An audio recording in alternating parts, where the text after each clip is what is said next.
നമുക്ക് നിധിയുടെ സുധീഷിന്റെ നല്ലൊരു കഥ കേട്ടാലോ? അതിനു മുമ്പായിട്ട് ഒരു കാര്യം പറഞ്ഞോട്ടെ. എല്ലാ ദിവസവും നിധിയുടെ സുധീഷിന്റെ വരാൻ പോകുന്ന ദിവസത്തെ വിശേഷങ്ങളൊക്കെ ചാനലിനകത്ത് അപ്ലോഡ് ചെയ്യുന്നുണ്ട് കേട്ടോ. കാണാൻ താല്പര്യമുള്ളവർ കയറി കാണുകയും വീഡിയോ ഇഷ്ടപ്പെടുകയാണെന്ന് ലൈക്ക് ചെയ്യാനും മറക്കരുതേ. അങ്ങനെ നമ്മൾ ഇന്നലെ ഉച്ചയ്ക്ക് കണ്ടു. ഒടുവില് ഭാസ്കരന് സുധീഷിന്റെ കള്ളത്തരങ്ങളൊക്കെ പുറത്തു കൊണ്ടിരുന്നുണ്ട്. വലിയ ട്രാവൽ ഏജൻസി നടത്തുവാണ്. സ്വന്തമായിട്ട് കുറെ കാറുകളൊക്കെ ഉണ്ടെന്ന് നിധിയുടെ അടുത്ത് അടിച്ചിറക്കിയിട്ടുണ്ടായിരുന്നു. അങ്ങനെ അതൊക്കെ കള്ളത്തരമാണെന്നുള്ള സത്യം നിധി അറിയുവാണ്. നിധിക്ക് സങ്കടം സഹിക്കാൻ പറ്റിയില്ല.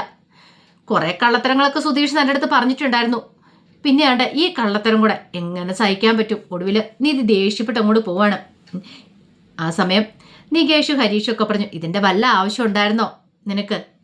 ഉള്ള സത്യാവസ്ഥ അങ്ങോട്ട് പറഞ്ഞാൽ പോരായിരുന്നോ എന്ന് ഹരീഷ് ചോദിച്ചു. അത് കേട്ടപ്പോൾ സുധീഷോട് നീയൊന്നും മിണ്ടരുത്, എല്ലാവരും കൂടെ കൂടി ചേർന്നിട്ട് എനിക്കിട്ട് പണി തന്നല്ലേന്ന് ചോദിച്ചു.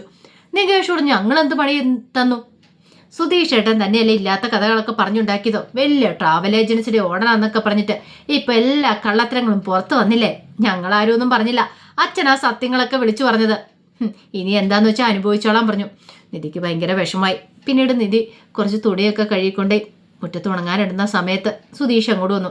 സുധീഷ് വന്നിട്ട് പറഞ്ഞു, അതെ ഇനി ഞാൻ കള്ളത്തരമൊന്നും പറയില്ല, ഞാൻ അവസാനമായിട്ട് പറഞ്ഞ കള്ളത്തരം ഇതാന്ന് പറഞ്ഞു. അത് കേട്ടപ്പോൾ നിധി പറഞ്ഞു, ഇനിയും കാണും, ഇഷ്ടം പോലെ കാണും, വായെടുത്ത കള്ളത്തരം മാത്രമല്ല പറയത്തുള്ളൂ. അല്ല നിധി, അത് പിന്നെ എനിക്ക് നിധിയോട് ഇത് പറയാനുള്ള ഒരു സാഹചര്യം ഒത്തു വന്നില്ല എന്ന് പറഞ്ഞു. എന്ത്? അല്ല, എനിക്ക് സ്വന്തമായിട്ട് ട്രാവൽ ഏജൻസി ഇല്ല, ഞാൻ ടാക്സി കാർ ഓടിക്കുക എന്നുള്ള കാര്യം. ഓ, ഇപ്പോഴെങ്കിലും അത് സമ്മതിച്ചല്ലോ. ഇങ്ങനെയൊന്നും ആയിരുന്നില്ലോ. നിധി എന്നോട് ഒന്ന് ക്ഷമിക്കുക. ഇതേ മിണ്ടിപ്പോയേക്കരുത്, എന്നോട് സംസാരിച്ചുകൊണ്ട് വന്നേക്കരുത്. നിങ്ങളുടെ ഈ വീട്ടിലുള്ള ബാക്കി എല്ലാവരും സത്യസന്ധര, ബാക്കി എല്ലാവരും സത്യമായിട്ടുള്ള കാര്യങ്ങൾ മാത്രമേ പറയുള്ളൂ. നിങ്ങളുടെ ചേട്ടനാണെങ്കിലും അനുജന്മാരാണെങ്കിലും അച്ഛനാണെങ്കിലും. പക്ഷെ നിങ്ങളുണ്ടല്ലോ, നിങ്ങൾ മാത്രം ഈ വീട്ടിൽ ഇമാതിരി കള്ളത്തരം പറയണേ. വന്ന് കയറിയപ്പോൾ മുതലേ കാണുന്ന 3 മാസമായി ഈ വീട്ടിൽ വന്നിട്ട്. പക്ഷേങ്കിൽ ഇന്ന് വരെ നിങ്ങൾ ഏതെങ്കിലും കാര്യത്തിൽ എന്നോട് നേര് പറഞ്ഞിട്ടുണ്ടോ? സത്യസന്ധമായിട്ട് എന്നോട് പെരുമാറിയിട്ടുണ്ടോ എന്ന് ചോദിച്ചു. സുധീഷ് പറഞ്ഞു, അങ്ങനെ പറയരുത് നിധി. അല്ല, ഞാനൊരു കാര്യം ചോദിച്ചോട്ടെ, നീ ഇപ്പം ഇത് പറയുന്നുണ്ടല്ലോ, ഞാൻ നിന്റെ അടുത്തേക്ക് സംസാരിക്കാൻ വന്നിട്ടുണ്ടെങ്കിൽ നിനക്ക് ഒരു കാര്യം മാത്രമേ പറയാനുള്ളൂ. ഒന്നെങ്കിൽ വീട് മാറണം, അല്ലെങ്കിൽ ഡിവോഴ്സ് വേണം. അങ്ങനെ 100 കാര്യങ്ങൾ. അതിൻ്റെ ഇടയ്ക്ക് എനിക്കിതൊക്കെ പറയാൻ എവിടെയാ സമയം? ഒന്ന് ആലോചിച്ച് നോക്കി. നീ സുഭാഷ് ഏട്ടൻ്റെ അടുത്ത് സംസാരിക്കുന്നുണ്ട് ഏട്ടൻ എന്ന രീതിയിൽ, ബാക്കി 2 പേരുടെ അടുത്തും അനുജന്മാരുടെ എന്ന രീതിയിൽ സംസാരിക്കുന്നുണ്ട്. എൻ്റെ അടുത്തോ നീ എന്തെങ്കിലും പറഞ്ഞ് സംസാരിക്കാൻ വരാറുണ്ടോ? ഞാൻ പിന്നെ നിന്നോട് എങ്ങനെ ഈ കാര്യങ്ങളൊക്കെ പറയണേ? അത് കേട്ടപ്പോൾ നിധി പറഞ്ഞു, ഓ, എന്തിനും ഇതിനും ന്യായം ഉണ്ടായിരിക്കുമല്ലോ. അല്ല, എനിക്കറിയത്തില്ലാണ്ട് ചോദിക്കുക, നിങ്ങൾ എങ്ങനെയാ ഈ പറയുമ്പം കൃത്യമായതിന് ഓരോരോ ആൻസർ കൊണ്ടിരുന്നേ? നിങ്ങൾ നേരത്തെ ഇതൊക്കെ പഠിച്ചു വെച്ചിരിക്കുകയാണോ എന്ന് ചോദിച്ചു. അപ്പോഴേക്ക് സുധീഷ് പറഞ്ഞു, അങ്ങനെയൊന്നും പറയരുത്, എൻ്റെ കാര്യം നിനക്കറിയാലോ. ഇത് കേട്ടപ്പോൾ നിധി പറഞ്ഞു, കൂടുതലൊന്നും പറയണ്ട. സുധീഷ് പറഞ്ഞു, അത് പിന്നെ എനിക്ക് കാര്യങ്ങളൊന്നും പറയാനായിട്ടൊരു സമയം കിട്ടാത്തതുകൊണ്ടാ. നീ ഇങ്ങനെ എന്നെ വെറുതെ ടെൻഷൻ അടുപ്പിക്കില്ലെന്ന് പറഞ്ഞു. ദേ മിണ്ടരുതെന്നൊക്കെ പറയണം. ആ സമയം സുധീഷ് പറഞ്ഞു, നിന്റെ കയ്യിലെ തെറ്റുകൊണ്ടാണ് ഞാനൊന്നും പറയാത്തേ. തക്കലെ വെച്ച് ഇങ്ങനെ കള്ളത്തരങ്ങളൊക്കെ പറഞ്ഞു, പക്ഷെ ഇവിടെ വന്നിട്ട് അതെനിക്ക് തിരുത്താൻ സമയം കിട്ടിയില്ല. അതിൻ്റെ പേരിൽ നീ എന്നോട് മിണ്ടാതിരിക്കേണ്ട കാര്യമൊന്നുമില്ല. നിധി പറഞ്ഞു, നിങ്ങളെ ഞാൻ ഇനി ഒരിക്കലും വിശ്വസിക്കത്തില്ല. കാരണം നിങ്ങൾ എപ്പോഴെങ്കിലും എന്നോട് നേര് പറഞ്ഞിട്ടുണ്ടോ? ഇല്ലല്ലോ. പിന്നെ ഞാൻ നിങ്ങളെ എന്തിനാ വിശ്വസിക്കുന്നേ? വായെടുത്ത കള്ളത്തരം മാത്രമല്ലേ പറയത്തുള്ളൂ.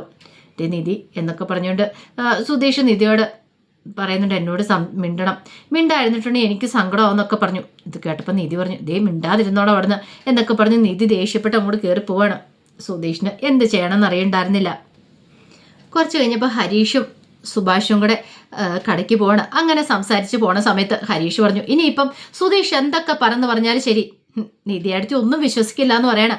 അവൻ്റെ കള്ളത്തരങ്ങളൊക്കെ പൊളിഞ്ഞില്ലേ? എത്രമാത്രം കള്ളത്തരങ്ങളാ അവൻ പറഞ്ഞു വെച്ചിരുന്നേ, എല്ലാം പൊട്ടി പാളീസായി പോയില്ലേന്ന് പറഞ്ഞു. അത് കേട്ടപ്പോൾ സുഭാഷ് പറഞ്ഞു, ഒരു കണക്കിന് എനിക്ക് നല്ല കാര്യമായിട്ടാ തോന്നേ. അതെന്താ സുഭാഷ് ഏട്ടാ അങ്ങനെ പറഞ്ഞേ? അല്ലെങ്കിൽ ഉണ്ടല്ലോ, അവൻ്റെ കള്ളത്തരം ഇപ്പോഴെങ്കിലും പുറത്തു വന്നില്ലെങ്കിൽ അവനിങ്ങനെ ഓരോ കള്ളത്തരങ്ങൾ പറയണ സമയത്ത് നമുക്കൊക്കെ അതൊക്കെ കേട്ട് നിൽക്കേണ്ടി വരും. ഒന്നും മിണ്ടാൻ പറ്റില്ല. അവസാനം നമ്മളും കൂടെ കള്ളന്മാരാവത്തില്ലേ? നിധി പറയില്ലേ, നിങ്ങളെല്ലാം കൂടെ അറിഞ്ഞു വെച്ചിട്ട് എന്നോടൊന്നും പറഞ്ഞില്ല എന്ന്. ഇനിയിപ്പം നിധിയുടെ മുന്നിൽ നമുക്ക് അഭിനയിക്കേണ്ടി വരത്തില്ലോ. അല്ലെങ്കിൽ സുധീഷ് ഇങ്ങനെ ഓരോ കള്ളത്തരങ്ങൾ പറയുമ്പോൾ നമ്മൾ നിധിയുടെ മുന്നിൽ അഭിനയിക്കേണ്ടതല്ലായിരുന്നു എന്ന് ചോദിച്ചു. അത് ശരിയാ സുഭാഷ് ഏട്ടാ, അതും ഒരു കണക്കിന് നല്ലതാ.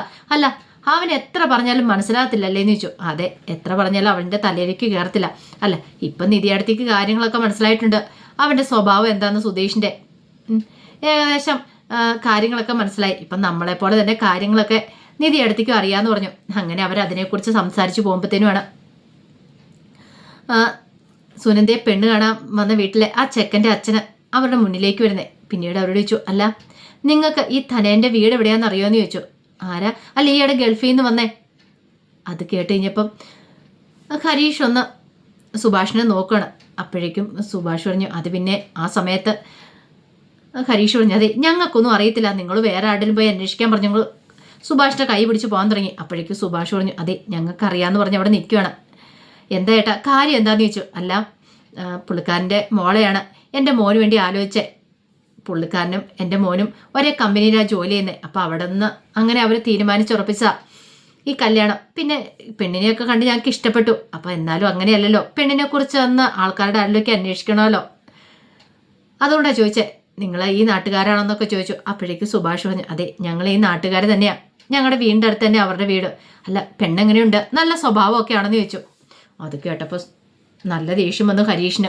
ഹരീഷ് രൂക്ഷമായിട്ട് സുഭാഷിനെ നോക്കണം. ബാ സുഭാഷ് ഏട്ടാന്ന് പറഞ്ഞിട്ട് വിളിക്കണം. സുഭാഷ് ഇവിടെ നിൽക്കടാന്ന് പറഞ്ഞു. പിന്നീട് സുഭാഷ് പറഞ്ഞു, നല്ല പെൺകുട്ടിയാ, അവളുടെ സ്വഭാവം എങ്ങനെയുണ്ട്? അത് പിന്നെ അങ്ങനെ പറഞ്ഞിട്ടുണ്ടെങ്കിൽ നല്ല പഠിപ്പും കാര്യങ്ങളൊക്കെ ഉണ്ട്. പിന്നെ കുടുംബത്തിലെ ജോലികളൊക്കെ ചെയ്തോളും. കഞ്ഞി വെക്കാനും കറി വെക്കാനും ഒക്കെ അറിയാം. അത്ര അടുത്ത് അറിയാവുന്നതുകൊണ്ടായി കാര്യങ്ങളൊക്കെ പറയുന്നത്.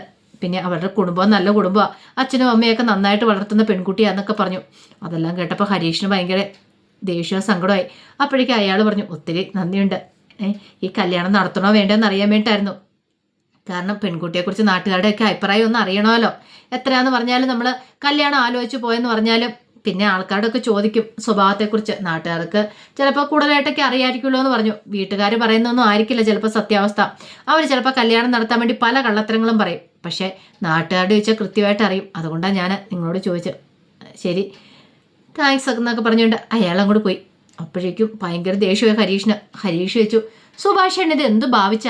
എന്താടാ സുഭാഷേണ് എന്തിനാ അങ്ങനെയൊക്കെ പറയാൻ പോയത്? എങ്ങനെ? അല്ല അവളെക്കുറിച്ച് നല്ല കാര്യങ്ങളൊക്കെ പറയാൻ പോയത്, ആ വീട്ടുകാരെക്കുറിച്ച് നല്ലത് പറഞ്ഞേ. എടാ അവൾ പാവല്ലേടാ, അവൾക്കൊരു നല്ല ജീവിതം കിട്ടുവാണെങ്കിൽ കിട്ടട്ടെ. നല്ല കഥയെ എൻ്റെ സുഭാഷേട്ടാ, ഈ ആലോചന മുടക്കുമല്ലായിരുന്നു ചെയ്യണ്ടേ? ശരിക്കും പറഞ്ഞാൽ അതാ ചെയ്യേണ്ടത്. സുഭാഷേൻ്റെ സ്ഥാനത്ത് ഞാനാണെങ്കിൽ ഞാൻ അങ്ങനെ ചെയ്യത്തുള്ളൂ. ഞാൻ പറഞ്ഞല്ലോ ഒന്നും പറയണ്ട, നമുക്ക് പോയാൽ മതിയെന്ന്. എന്നെക്കൊണ്ട് അത് പറ്റില്ലടാ. സുനന്ദ പാവാടാ, അവൾ അതിന് മാത്രം എന്ത് തെറ്റാ ചെയ്തേ? പാവമാണ് പോലും. ആ കുടുംബത്തെക്കുറിച്ച് സുഭാഷേനെ നന്നായിട്ട് അറിയാവുന്നല്ലേ. ഞാനൊരു കാര്യം ചോദിച്ചോട്ടെ, ഇപ്പം സുഭാഷേണ് ഒരു ആലോചന വന്നു വെച്ചോ, അതിപ്പം സുഭാഷേനെ കാണാൻ വന്ന പെൺവീട്ടുകാരുടെ വീട്ടിൽ നിന്ന് അവരോട് പോയി ചോദിച്ചിട്ടുണ്ടെങ്കിൽ അവരെന്തായിരിക്കും പറയുന്നത്? ഈ നാട്ടിലെ ഏറ്റവും മോശപ്പെട്ട കുടുംബം നമ്മുടെയാന്ന് പറയും. ഈ കല്യാണം മുടക്കാൻ വേണ്ടുന്ന കാര്യങ്ങളെല്ലാം അവർ ചെയ്യും. ശരിയല്ലേന്ന് ചോദിച്ചു. സുഭാഷ് പറഞ്ഞു, അത് പിന്നെ സുഭാഷേണ് എന്താ സംഭവിച്ചാൽ എത്ര ബുദ്ധിമുട്ട്. ശരി തന്നെയാണ്, സുഭാഷേണ് നന്നായിട്ടറിയാം. അതേടാ അതാ പറഞ്ഞ്. പിന്നെ സുഭാഷേണ് എന്തിനാ ഇപ്പം ഇവരെ കെയർ ചെയ്ത് ഇങ്ങനെ പറഞ്ഞ്, അതിൻ്റെ ആവശ്യം വല്ലതും ഉണ്ടായിരുന്നോ എന്നൊക്കെ ചോദിച്ചുകൊണ്ട് ഹരീഷ് കുറേ ചീത്ത പറഞ്ഞു. പക്ഷെ സുഭാഷ് പറഞ്ഞു, എനിക്കറിയില്ലടാ അങ്ങനെയൊക്കെ പറയാനായിട്ട്. പാവം പെങ്കൊച്ച, അതിൻ്റെ ജീവിതം തകർക്കാനായിട്ട് എനിക്കറിയില്ല എന്നൊക്കെ സുഭാഷ് പറഞ്ഞു. സുഭാഷിന് നല്ല സങ്കടം ഉണ്ടായിരുന്നു സുനന്ദ കൈവിട്ട് പോകുന്നുണ്ട്. പക്ഷേങ്കിൽ സുനന്ദയെക്കുറിച്ച് ഇല്ലാത്ത കഥകളൊന്നും പറയാനായിട്ട് സുഭാഷ് ഒരിക്കലും ഒരുക്കുമായിരുന്നില്ല. ഇതേ സമയം ഭാസ്കരൻ ചായക്കട ചായ കുടിച്ചുകൊണ്ടിരിക്കുകയാണ്. അപ്പോഴാണ് സുനന്ദയെ കാണാൻ വന്ന ആ ചെക്കൻ്റെ അച്ഛൻ അങ്ങോട്ടേക്ക് വരുന്നത്. ഇത്തിരി പ്രായമുള്ള മനുഷ്യനാണ്, ഇയാളോട് ചോദിച്ചാൽ കൃത്യമായിട്ട് അറിയാൻ സാധിക്കും. ചെറുപ്പക്കാരോട് ചോദിച്ചു, പക്ഷെ എന്നാലും ഇയാളോടും കൂടെ ചോദിക്കാമെന്ന് കരുതിയിട്ട് അങ്ങനെ ഭാസ്കരൻ്റെ അടുത്തേക്ക് വന്നു. ഭാസ്കരൻ്റെ അടുത്ത് വന്നിട്ട് ചോദിച്ചു, അല്ല ഇവിടെ അടുത്തൊരു ധനേൻ്റെ വീടുണ്ടല്ലോ. ധനേൻ്റെ വീടോ? അതെ അറിയാവോ, ഈയിടെ ഗൾഫിൽ നിന്ന് വന്നോളെന്ന് പറഞ്ഞു. അറിയാം, എന്താ കാര്യം? അല്ല അയാളുടെ മോളെ എൻ്റെ മോന് വേണ്ടി ആലോചിച്ചിട്ടുണ്ടായിരുന്നു. അപ്പം അതിനെക്കുറിച്ചൊന്ന് അന്വേഷിക്കാൻ വേണ്ടിയാ. എങ്ങനെയുണ്ട് ആ പെൺകുട്ടി, ആ കുടുംബമൊക്കെ നല്ലതാണോ എന്ന് ചോദിച്ചു. ഭാസ്കരൻ അങ്ങോട്ട് എഴുന്നേറ്റു. ഭാസ്കരൻ പറഞ്ഞു, നിങ്ങൾക്ക് പെണ്ണെടുക്കാനായിട്ട് വേറെ ഒരു സ്ഥലവും കിട്ടിയില്ല, ഒരു വീടും കണ്ടില്ലെന്ന് ചോദിച്ചു. നിങ്ങൾ ആ വീട്ടിലേക്കാണോ പെണ്ണ് ചോദിച്ചുകൊണ്ട് എന്നിരിക്കുന്നത്? നല്ല പറ്റിയ കുടുംബം തന്നെ, ഇതുപോലൊരു തല്ലിപ്പൊളി കുടുംബം ഈ പരിസരത്തെങ്ങും ഇല്ലാന്ന് പറഞ്ഞു. അങ്ങനെയാണോ എന്ന് ചോദിച്ചു. അതെ. അല്ല ഞാൻ ചോദിച്ചവരൊക്കെ നല്ലതാണല്ലോ പറഞ്ഞിരിക്കുന്നത്. ആരും നല്ലത് പറയാനായിട്ട്? അതെ അവളുണ്ടല്ലോ ആ ലളിത എന്ന് പറയുന്നവളെ എൻ്റെ ഒരു അകതം ബന്ധുവാന്നൊക്കെ പറയണ. സ്വന്തം പെങ്ങളാന്ന് പറഞ്ഞില്ല. അവള് പുറത്തിറങ്ങിയ ആൾക്കാരുടെ ഒക്കെ വഴക്കടിക്കുന്ന കാണണം, ഒന്ന് കണ്ടാൽ തന്നെ മതി. അവൾക്ക് നാണം മാനം എന്ന് പറയുന്നൊരു സംഭവമില്ല. പിന്നെ അവളുണ്ടല്ലോ അവരുടെ മോള്, അവൾ ഒരു അഴിഞ്ഞാട്ടക്കാരിയാണ്, അവള് ആള് ശരിയല്ല എന്ന് പറഞ്ഞു. പിന്നെ ആ കുടുംബം അങ്ങേര് ഗൾഫിലാന്നൊക്കെ പറയുന്നു, അവിടെ എന്ത് ജോലിയാന്ന് ആർക്കറിയാം, വല്ലതൊക്കെ ചെയ്തിട്ട് ഇനി വല്ല ജയിലുമായിരുന്നെന്ന് ആർക്കറിയാന്നൊക്കെ പറഞ്ഞു. അപ്പോഴേക്കും അയാൾ പറഞ്ഞു, എൻ്റെ മോനോടൊപ്പം അയാൾ വർക്ക് ചെയ്യുന്നതെന്ന് പറഞ്ഞു. ആയിക്കോട്ടെ, പക്ഷെ എനിക്ക് ഒരഭിപ്രായമില്ല. ഞാൻ നോക്കിയിട്ട് നിങ്ങളെ മോനെ നിങ്ങൾ രക്ഷപ്പെടുത്താൻ നോക്കുക. ഒരു കാരണവശാലും ആ കുടുംബത്തിൽ നിന്നൊരു പെണ്ണെടുക്കാൻ പാടില്ല. പെണ്ണെടുത്തിട്ടുണ്ടെങ്കിൽ നിങ്ങളുടെ കുടുംബത്തിൻ്റെ കഷ്ടകാലം ഒന്ന് കൂട്ടിയാൽ മതി എന്ന് പറഞ്ഞു. ഒരു നിമിഷം അയാൾ അന്തം വിട്ടുപോയി. ആ സമയത്ത് സുഭാഷ് അങ്ങോട്ടേക്ക് വരുന്നത്. സുഭാഷ് കാണുവാണ് ഈ കാഴ്ചകളൊക്കെ. സംസാരിക്കുന്ന സുഭാഷിനെ എന്ത് ചെയ്യണമെന്ന് അറിയത്തില്ല. ഭാസ്കരൻ വീണ്ടും വീണ്ടും പറഞ്ഞുകൊണ്ടിരിക്കുക. ഭാസ്കരൻ എന്നിട്ടും കലിപ്പ് തീരുന്നുണ്ടായിരുന്നില്ല. ഈ സമയത്ത് ആ പുള്ളിക്കാരനോർത്തു, ദൈവമേ, ഇങ്ങനെയുള്ളൊരു വീട്ടിൽ നിന്നാണോ താൻ പെണ്ണെടുക്കുന്ന എന്നൊരു ചിന്ത ഉണ്ടാകുന്നുണ്ട്. അപ്പോൾ അതിൻ്റെ വിശേഷങ്ങളൊക്കെയാണ് കാണാൻ പോകുന്നത്. ഇനിയിപ്പോൾ കല്യാണം മുടങ്ങുമോ, അവർ വേണ്ടാന്ന് വെക്കുമോ എന്നൊക്കെ ഇതിൻ്റെ ബാക്കി വിശേഷങ്ങളുമായിട്ട് നാളെ ഉച്ചയ്ക്ക് വരാട്ടോ. മറക്കാതെ എല്ലാവരും കയറി കാണാൻ ശ്രമിക്കണേ. ഒരിക്കൽ കൂടി എല്ലാവർക്കും ശുഭദിനം നേർന്നുകൊണ്ട് നിർത്തുന്നു. നന്ദി.